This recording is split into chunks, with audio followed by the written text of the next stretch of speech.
Ted Bundy.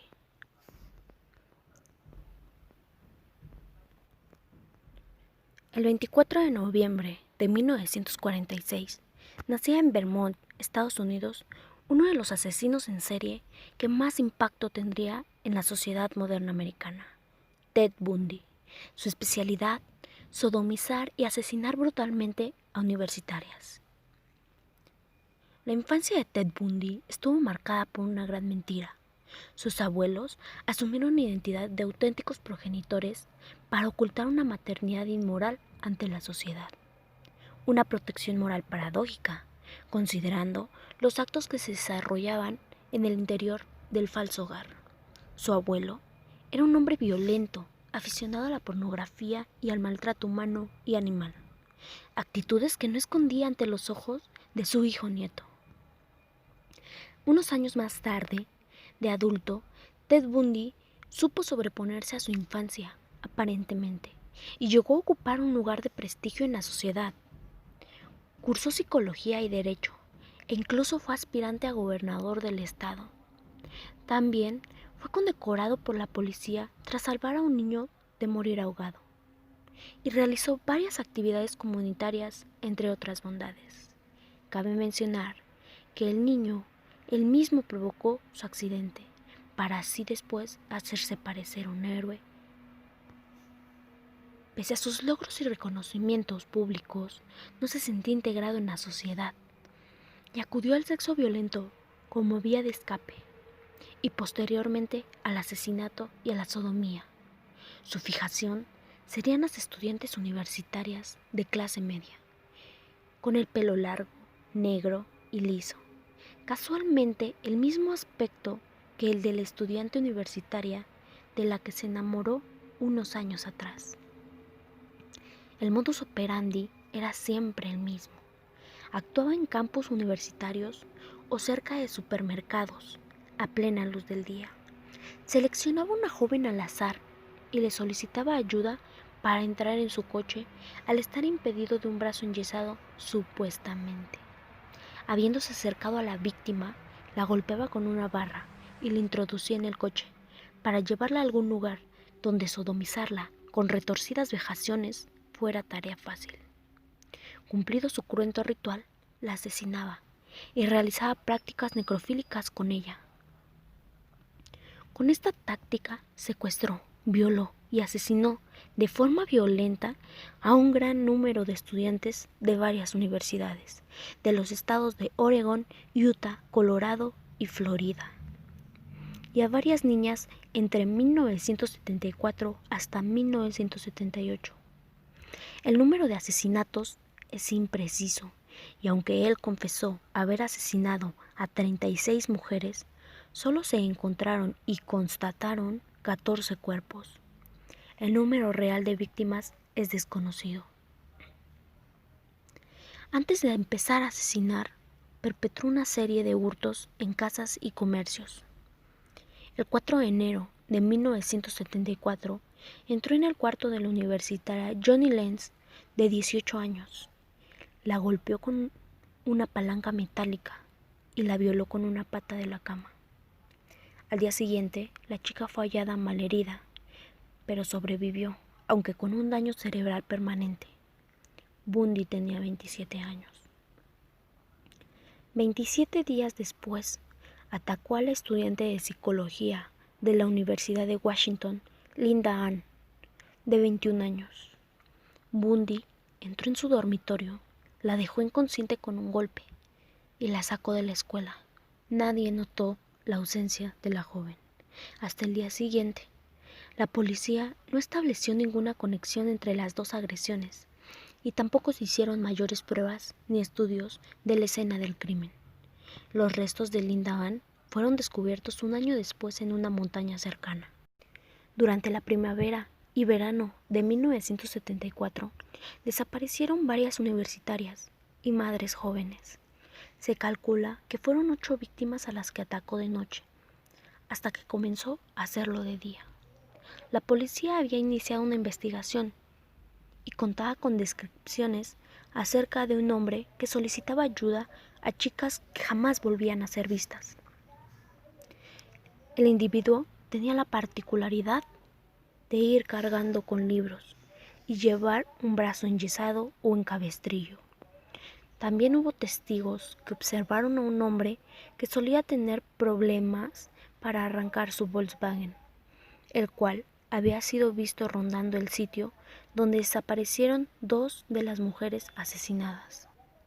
El 9 de febrero de 1974, Carol Valenzuela, de 20 años, desapareció de Vancouver, Canadá. Su cadáver no fue descubierto hasta el mes de octubre junto con otro cuerpo sin identificar.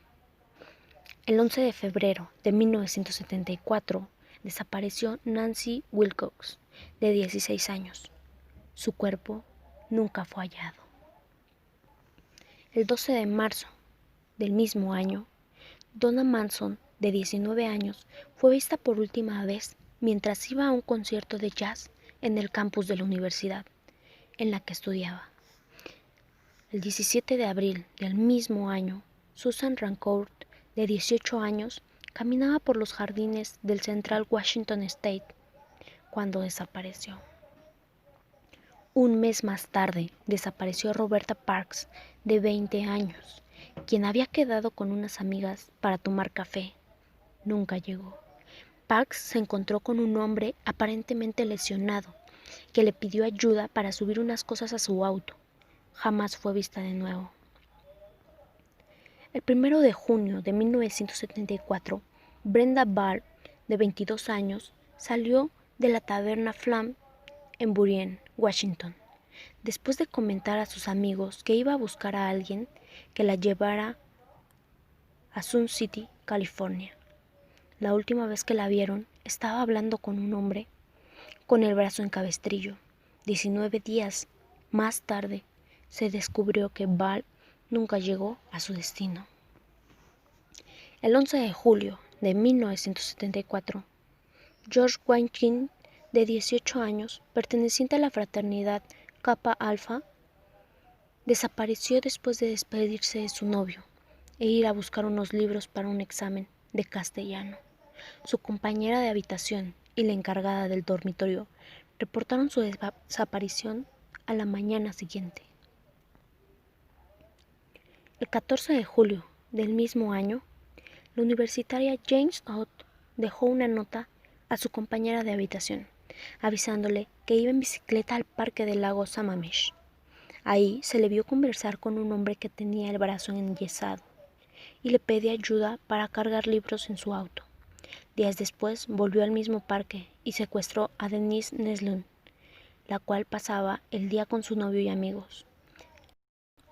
Los restos de Janice y Dennis fueron encontrados en agosto de 1974 en el mismo lago Sammamish. Bundy despistaba a la policía porque sabía cómo alterar su aspecto físico. Se cambiaba el peinado, se dejaba crecer la barba y bigote o se los afeitaba. También cambió de residencia y se mudó a Midvale, Utah, donde el 30 de agosto de 1974 se matriculó como estudiante en la Facultad de Leyes de la Universidad de Utah. El 18 de octubre de 1974 asesinó a Melissa Smith, la hija del sheriff local. La secuestró mientras ella iba a pasar la noche en casa de una amiga. Su cadáver fue encontrado 9 días después en Summit Park. El 30 de octubre de ese año desapareció Laura M., de 17 años, cuando volvía de una fiesta de Halloween. Su cadáver fue encontrado en los montes Wasatch, mostrando signos de haber sido golpeada en la cabeza con una cuña de metal y violada. Sin embargo, parecía que Bundy conocía a la muchacha, debido a que hubo muchos testigos amigos que le contaron a la policía que estuvo acosándola y apareciéndose en lugares que la muchacha conocía y frecuentaba. La policía inició una investigación y descubrió similitudes en el modus operandi con algunos asesinatos ocurridos en Washington. Entre ambas comisarías elaboraron un retrato hablado del posible aspecto que tendría el asesino. El 8 de noviembre de 1974, Bundy se acercó a Carol Dorach en el Fashion Place Mall, Utah, haciéndose pasar por un oficial de policía. Le informó que habían intentado robar su coche. Ella subió al auto de Bundy, bajo la creencia errónea de que iban a la comisaría para presentar un informe. Después de detener abruptamente el coche, Bundy sacó una pistola y le esposó una muñeca. Ella luchó y consiguió apartarse antes de que Bundy pudiera fijar el otro extremo de las esposas. Ella lo golpeó en la cara y salió corriendo y consiguió que un conductor que pasaba la llevara a la policía. Ya en la comisaría, ella narró lo sucedido y así se obtuvo la descripción del hombre, del vehículo y el tipo de sangre del atacante. Esa misma noche, 8 de noviembre, Debbie Kent, de 17 años, desapareció del aparcamiento del Instituto Escolar Beaumont, donde había acudido junto con sus padres a ver una obra de teatro. Los familiares, preocupados por la tardanza de Debbie, llamaron a la policía, que tras una búsqueda en el estacionamiento encontraron la llave de un par de esposas. La llave pertenecía a las esposas con las que horas antes se había presentado Carol en la estación de policía. La directora de la obra de teatro, Jean, declaró que durante la actuación un hombre de aspecto parecido al del sospechoso le había solicitado que lo acompañara al aparcamiento para identificar un vehículo, pero ella se había negado porque estaba ocupada con la obra. Casi un mes después de ocurridos los hechos, un hombre llamó a la policía para informar que la noche de la desaparición de Debbie había visto salir precipitadamente un Volkswagen de color claro del estacionamiento del instituto. La detención, fuga y reincidencia de Ted Bundy. La espiral desenfrenada de Ted Bundy hizo mella en su figura como ciudadano y fue detenido en varias ocasiones debido a su mala conducción. Gracias a eso, la policía encontró en su coche material que le señalaba como el presunto asesino que llevaba tiempo buscando. Aunque Bundy fue arrestado y encarcelado a la espera de juicio, llegó a escaparse en 2 ocasiones de la cárcel para continuar con su carrera criminal. La compulsión, la urgencia por matar y la falta de temor por ser atrapado le impedían detenerse y agudizaban su sadismo. Lejos de mostrar un perfil de psicópata reactivo que mata solo cuando se siente presionado, Bundy era adicto. Necesitaba su dosis de secuestro, violación y muerte. Tras su segunda fuga, el 30 de diciembre de 1977, y un vago intento de pasar desapercibido cerca de Miami, la sed de sangre de Bundy volvió a desatarse. Su último objetivo, en enero de 1978, fueron las estudiantes que pernoctaban en la fraternidad Chi Omega de la Universidad Estatal de Florida. Bundy entró en el edificio durante la noche y habitación por habitación golpeó a las estudiantes con un leño de madera, destrozándoles el cráneo para vejar, morder y mutilar sus cadáveres. Esa misma noche asaltó la casa de su penúltima víctima, Shirley Thomas, con quien de nuevo perpetró su ritual. Días más tarde aún le quedarían más fuerzas para ponerle la guinda a su carrera sangrienta con otra violación y asesinato desmedidos, una niña de 12 años. El perfil psicopático de Ted Bundy es un ejemplo perfecto de asesino en serie y cumple prácticamente todos los requisitos establecidos por los expertos en criminología. Tuvo una infancia traumática, llena de mentiras, el abandono de su madre y abusos de su abuelo. El narcisismo, todo giraba en torno a él, procurándosele todo tipo de lujos y bienestar. Megalomanía, llegando incluso al robo para conseguir ascender de estatus. Sociopatía, su carisma, el encanto personal, su don de agentes y la facilidad de palabra le hacían integrarse perfectamente en la sociedad, pese a sentirse fuera de ella. Engaño y manipulación.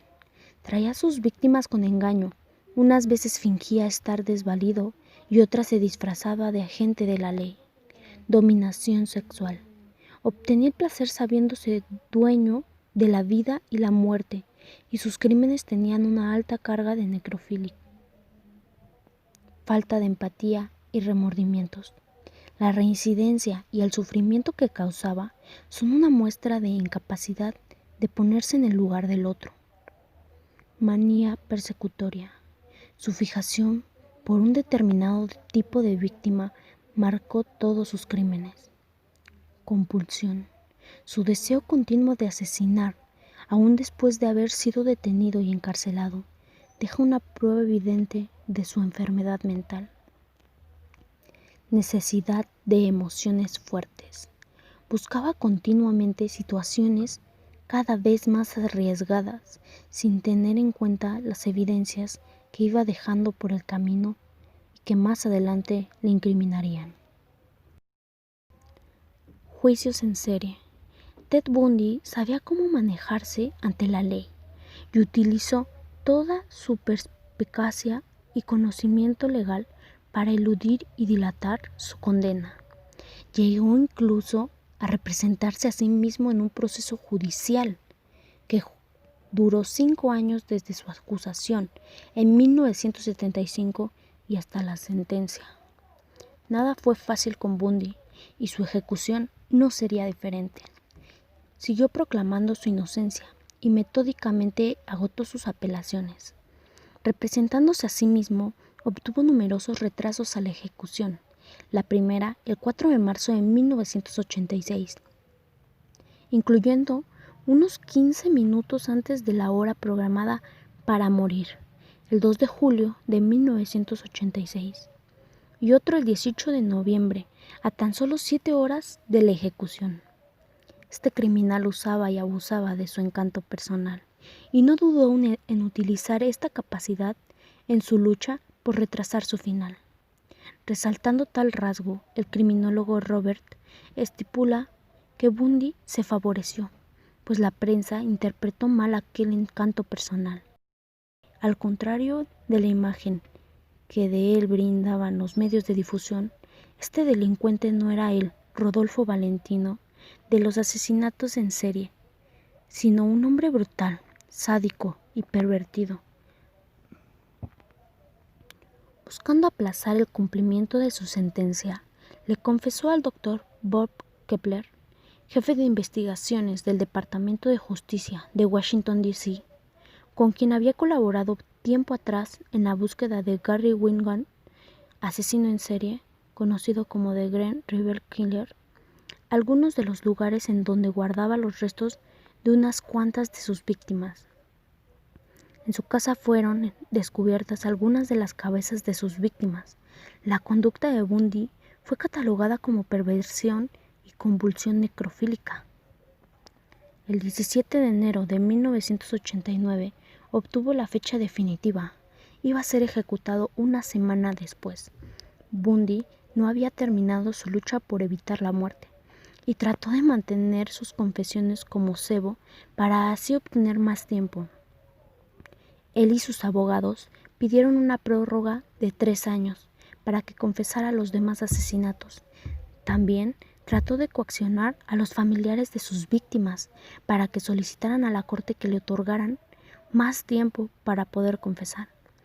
A pesar de no conocerse el paradero de muchas de las víctimas, todas las familias se negaron.